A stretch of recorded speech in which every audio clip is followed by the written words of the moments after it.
नमस्कार, एक बार फिर से आपका स्वागत है हमारे इस खास कार्यक्रम में जो आधारित है गपशप, चर्चा और कानाफूसी पर। तो चलिए शुरू करते हैं पावर सेंटर।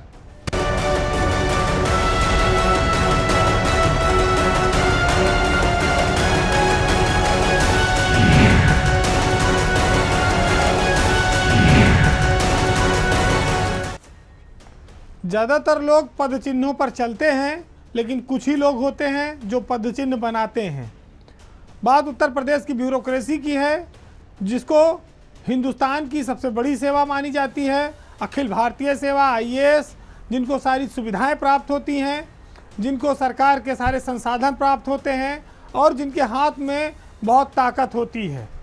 जिलों में जब वो डीएम बनकर रहते हैं तो वो जो चाहें वैसा मनमर्जी काम करें। लेकिन आज एक ऐसे आईएएस अफसर की चर्चा होने वाली है जो अपने काम से तो पहचान बना ही रही हैं, लेकिन अपने आचरण से भी वो उत्तर प्रदेश की ब्यूरोक्रेसी में एक नई लकीर खींच रही हैं, एक नई इबारत लिख रही हैं।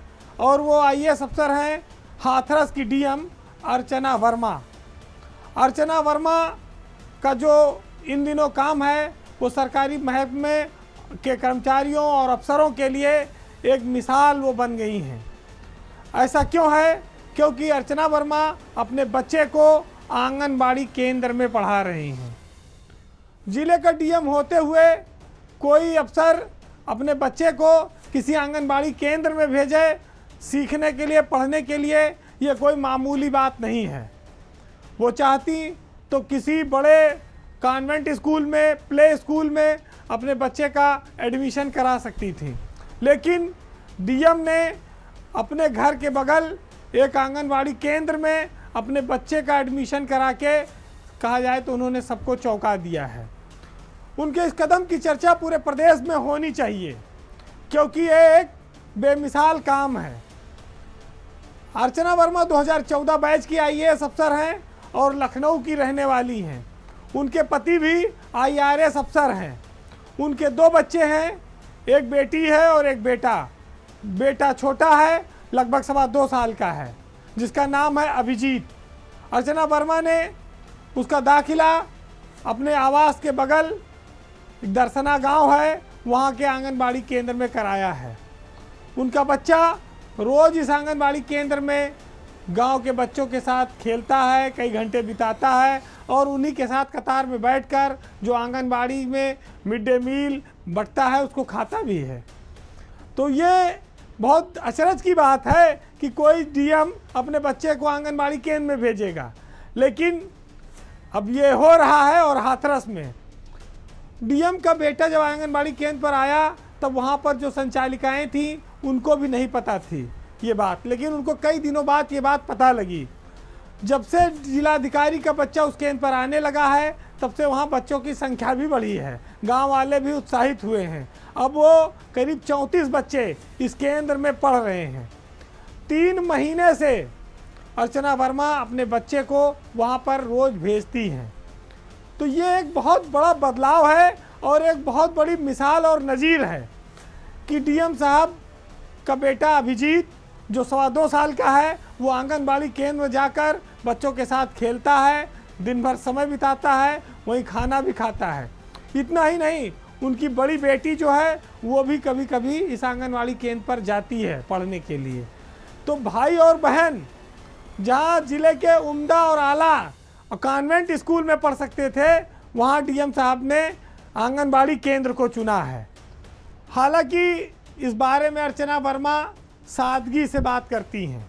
उनका मानना है कि जब वो दिन भर जिले के काम में व्यस्त रहती हैं, ऑफिस में जाती हैं, दौरा भी करना पड़ता है, तो ऐसे में जो समय है घर पे बच्चों का वो कैसे बीते। इस दौरान अगर बच्चे आंगनबाड़ी केंद्र में 4 घंटा 5 घंटा बिताएंगे तो कुछ ना कुछ सीखेंगे, गरीब बच्चों के साथ, दूसरे बच्चों के साथ रहेंगे, तो बहुत सामाजिक ऊंच नीच भेदभाव भी मिटेगा। तो ये बहुत बड़ी बात है कि किसी अफसर का जज्बा, किसी अफसर की सोच इस तरह की है। हालांकि आंगनबाड़ी केंद्रों की हालत आप जानते हैं, पंजीरी के लिए जाना जाता है, वो भी पंजीरी बच्चे नहीं खाते। गांव में गायों को, जानवरों को पंजीरी खिलाई जाती थी।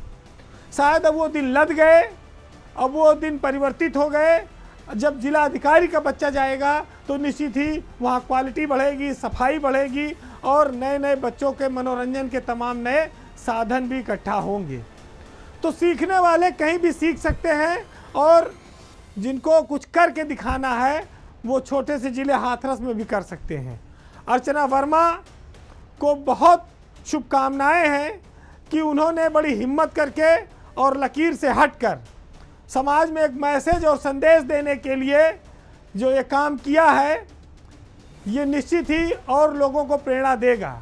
उत्तर प्रदेश की सरकार ने कई बार ये कहा कि अधिकारी अपने बच्चों को सरकारी स्कूलों में पढ़ाएं, लेकिन सरकारी स्कूल का चपरासी भी उस स्कूल में अपने बच्चे को पढ़ाने को तैयार नहीं है। ऐसे में एक डीएम अगर अपने बच्चे को आंगनबाड़ी केंद्र पे पढ़ाने के लिए भेज रही हैं तो ये अपने आप में बहुत बड़ी नज़ीर है, मिसाल है। तो अर्चना वर्मा अपने नौकरी के बहुत शुरुआती दौर में है, लेकिन उनका जज्बा बहुत मजबूत है। वो ईमानदार महिला आईएएस अफसर के तौर पर ज़िले में अपनी एक पहचान बना रही हैं और अपने बच्चे को भी वो सामान्य रूप से रखकर जीवन की बारीकियों को अभी से सिखाने में लगी हैं। ऐसे अफसर को का जितना सम्मान किया जाए कम है और उसकी पहचान प्रदेश स्तर पर नहीं राष्ट्रीय स्तर पर भी होनी चाहिए। वैसे तो राज तिलक राजाओं महाराजाओं का होता है, लेकिन उत्तर प्रदेश में एक राज तिलक को लेकर लोगों में बड़ी प्रतीक्षा है, इंतजार है, बेसब्री है। मामला उत्तर प्रदेश की ब्यूरोक्रेसी की शीर्ष कुर्सी मुख्य सचिव के पद को लेकर है, जिसको लेकर संशय बरकरार चल रहा था, लेकिन अब ऐसा माना जा रहा है कि ये लगभग खत्म हो गया है। जो धुंध मुख्य सचिव के सेवा विस्तार को लेकर छाई हुई थी, जानकार ये मानते हैं कि वो छट गई है। क्यों? क्योंकि दुर्गा शंकर मिश्रा तीसरी बार सेवा विस्तार पाने में लगभग कामयाब हो गए हैं। लोग ये मान रहे हैं कि दुर्गा शंकर मिश्रा लगभग 6 महीने के लिए अपना तीसरा सेवा विस्तार कराने में सफल हो गए हैं। पिछले 3 दिनों से वो दिल्ली में थे, मुख्य सचिवों का सम्मेलन चल रहा था, लेकिन मुख्य सचिवों के सम्मेलन के साथ साथ यूपी में उनके एक्सटेंशन की भी चर्चा चल रही थी। वैसे तो 31 दिसंबर को दुर्गा शंकर मिश्रा रिटायर हो जाएंगे, उनका दूसरा सेवा विस्तार खत्म हो जाएगा। वो पहले से रिटायर्ड हैं, 2 साल से सेवा विस्तार पर हैं, लेकिन शनिवार को 30 तारीख और रविवार को 31 तारीख होने के नाते वो 29 दिसंबर को ही शुक्रवार को रिटायर हो गए। अगर कोई और अफसर होता तो उसकी विदाई हो गई होती। तो ऐसे में माना जा सकता है कि दुर्गा शंकर मिश्रा अब रिटायर हैं, लेकिन प्रधानमंत्री के अयोध्या कार्यक्रम के चलते वो लगातार काम करते रहे हैं और संडे को यानी कि रविवार को 31 दिसंबर को उनके कार्यकाल का वो मुखिया है, इसलिए आखिरी दिन होगा। अब उस आखिरी दिन केंद्र सरकार का परवाना आना बाकी है, बाकी गोटी फिट हो चुकी है। उसके पीछे तर्क ये दिया गया है कि लोकसभा का चुनाव है और ऐसे में दुर्गा शंकर मिश्रा को 6 महीने का सेवा विस्तार मिल जाएगा। मिश्रा ने कहा जाए तो बाजी लगातार पलटी है, क्योंकि जब वो आए थे उत्तर प्रदेश में 2 साल पहले, वो 29 तारीख को आए थे और 30 तारीख को वो यहाँ मुख्य सचिव बन गए थे। अगले दिन उनका रिटायरमेंट था, फिर रिटायर होते ही उसी दिन उनको 1 साल का सेवा विस्तार मिल गया। तो लोगों ने कहा कि चलो भाई 1 साल बाद हो सकता है मौका मिले। फिर वो 2023 में 1 साल का विस्तार ले आए, पूरा 23 कट गया। अब 24 जब शुरू होगा तब भी मिश्रा जी अगर तीसरा सेवा विस्तार लेके आ गए तब तो फिर पूरा सफाया हो जाएगा पीछे ब्यूरोक्रेसी का।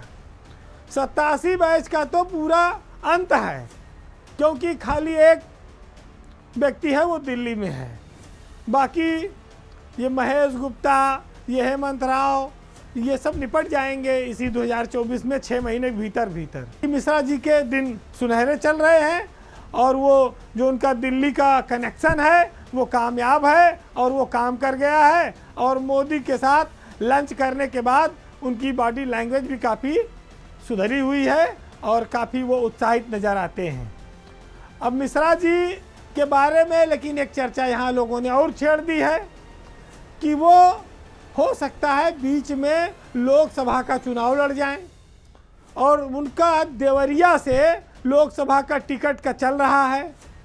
देवरिया में बीजेपी के सांसद हैं रमापति राम त्रिपाठी, उनका 75+ का हवाला देकर टिकट काटा जा सकता है और दुर्गा शंकर मिश्रा को देवरिया से भाजपा का लोकसभा उम्मीदवार बनाया जा सकता है। एक साथ वो कई अरमानों पर पानी फेरेंगे। इधर ब्यूरोक्रेसी को तो वो गड़ासे से एक तरह से काट ही रहे, छक छक छक छक। दूसरी ओर सियासत में भी जाएंगे तो कुछ लोगों को काट के ही पहुंचेंगे।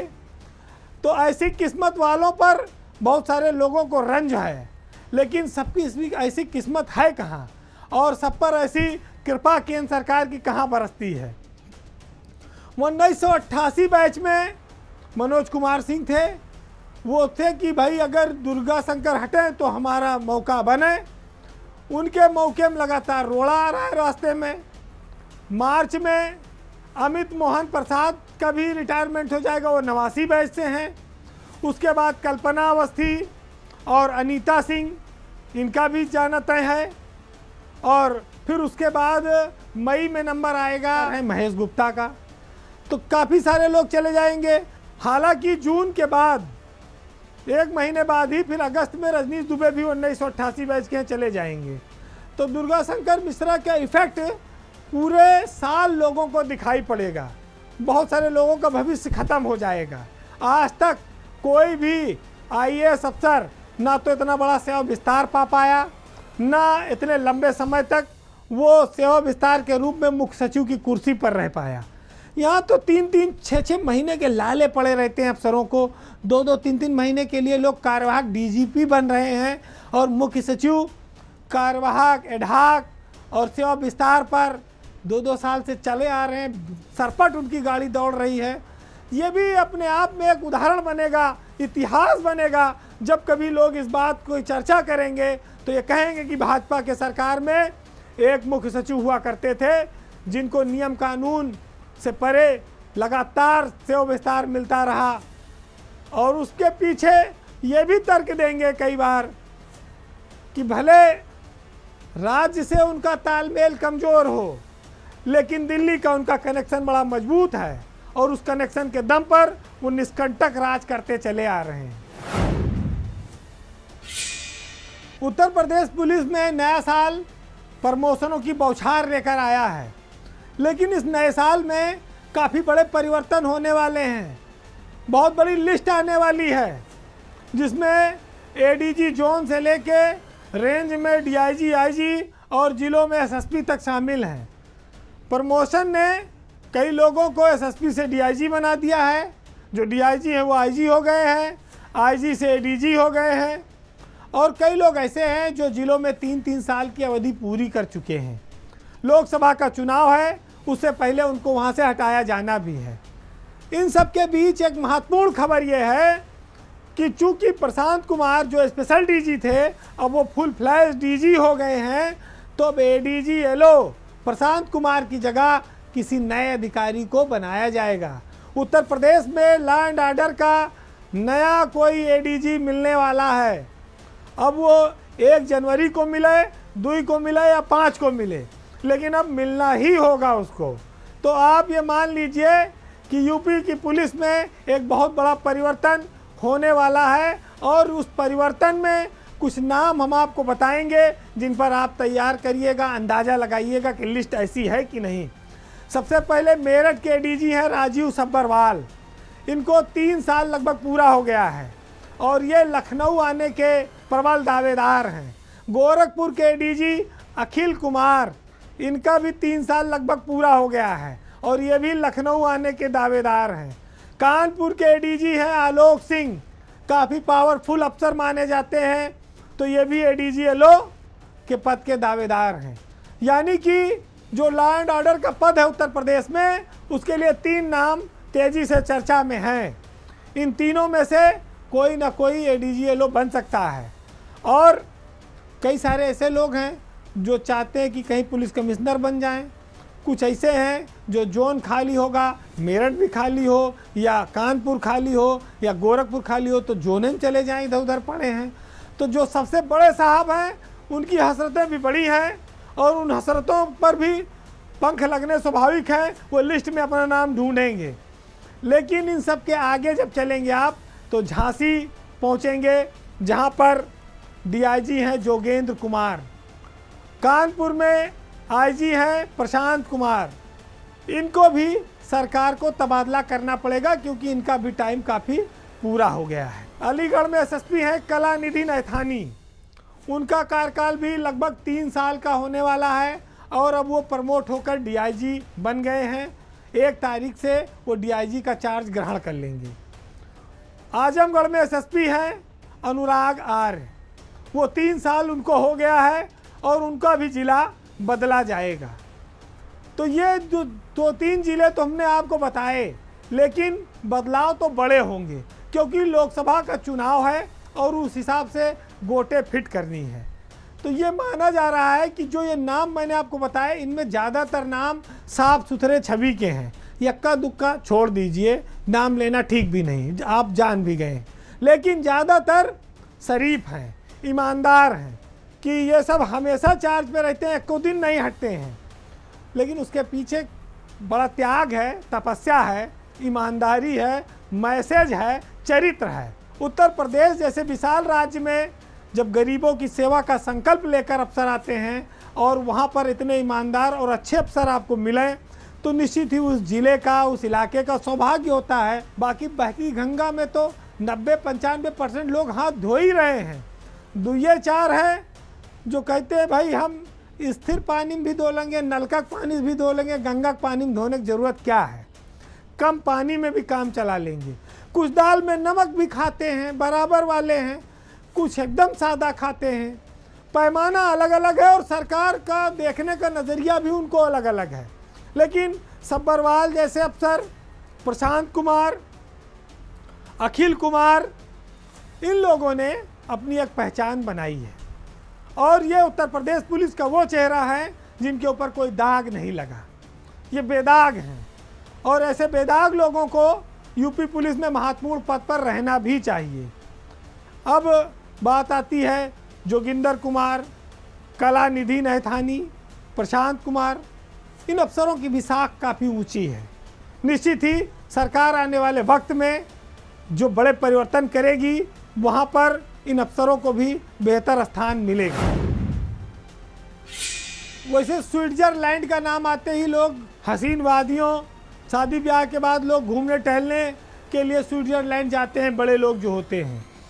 लेकिन इन दिनों उत्तर प्रदेश में स्विट्जरलैंड का शहर दावोस चर्चा में है।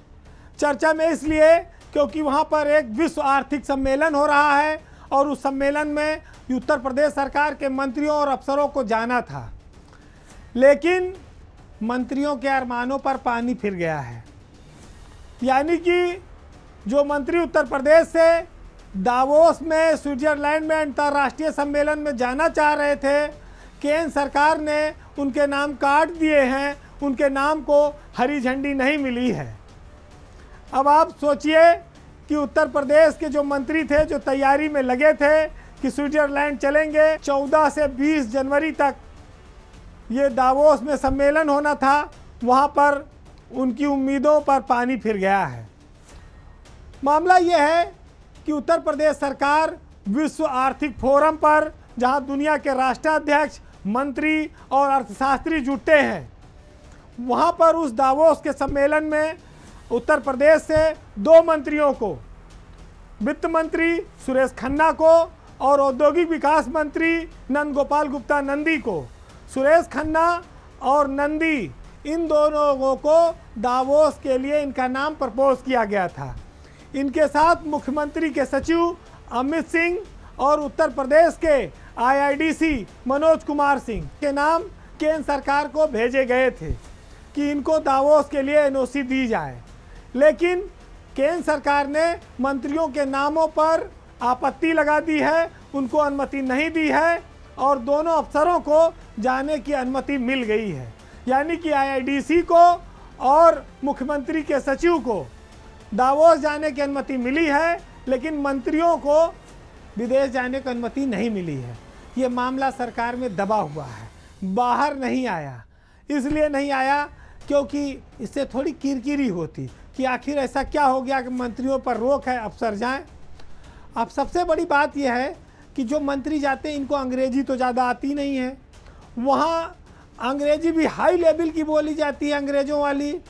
यहाँ तो yes, go, no, eat, food, come here इतने समझते हैं लोग, और वहाँ पर ये भी वो स्टाइल में बोलते हैं कि ये भी ना समझ पाएंगे। तो मंत्री तो वहाँ देखिए सूट बूट पहन के थोड़ी देर सम्मेलन अटेंड करते हैं, फिर घूमते टहलते हैं, अपना स्विट्जरलैंड वैंड देखते। तो ऐसे में शायद सोचा हो सरकार ने कि यूपी में भी इलेक्शन आ रहा है और 6 दिन 8 दिन ये लोग वहाँ जाएं, अफसरों को भेजो, अफसर लंबे समय तक रहेंगे, काम धाम करेंगे और यहाँ आके उसका इम्प्लीमेंट करेंगे। दूसरा, लोगों ने एक तर्क ये दिया कि शायद उत्तर प्रदेश में बहुत जल्दी मंत्रिमंडल का विस्तार होने वाला है। उस मंत्रिमंडल के विस्तार में कई मंत्रियों के विभागों का फेरबदल होने वाला है। ऐसे में अगर इन दोनों मंत्रियों का विभाग बदल गया तो इन जाने का और लौट के आने का फ़ायदा क्या होगा। तो इनको रोक लो, अफसरों को जाने दो, अफसर कहीं ना कहीं रहेंगे तो अपना काम करते रहेंगे। तो अब एक नई बात ये पता चली कि सरकार मंत्रियों की जगह पर 2 और अफसरों के नाम भेज रही है। अनुपम शुक्ला यूपी नेडा में हैं और प्रथमेश कुमार जो इन्वेस्ट यूपी में एसीईओ हैं और मुख्यमंत्री के विशेष सचिव हैं। इनका नाम आईआईडीसी मनोज कुमार सिंह द्वारा भेजा गया है कि इनका भी शायद मंजूरी मिल जाए। बहुत सारे मंत्रियों की साख भी डामाडोल रहती है, तो वहाँ भी दिल्ली से भी तो तमाम रिपोर्टिंग रहती है, खाली यूपी तक तो सीमित नहीं है कारनामे लोगों के। बहरहाल उम्मीदें बहुत थी, इच्छाएं भी बहुत थी, लेकिन वो पूरी नहीं हुई। ऐसे हालातों पर मुनव्वर राना शायर साहब ने एक बहुत अच्छा शेर लिखा है, सुनिएगा कि वो जालिम मेरी हर ख्वाहिश को ये कहकर टाल जाता है कि भला दिसंबर और जनवरी में कोई नैनीताल जाता है, और अभी तो बेवफाई का कोई मौसम नहीं आया, और अभी से उड़ के क्यों ये रेशमी रुमाल जाता है, और वजारत के लिए हम दोस्तों का साथ मत छोड़ो, इधर इकबाल आता है उधर इकबाल जाता है। नमस्कार।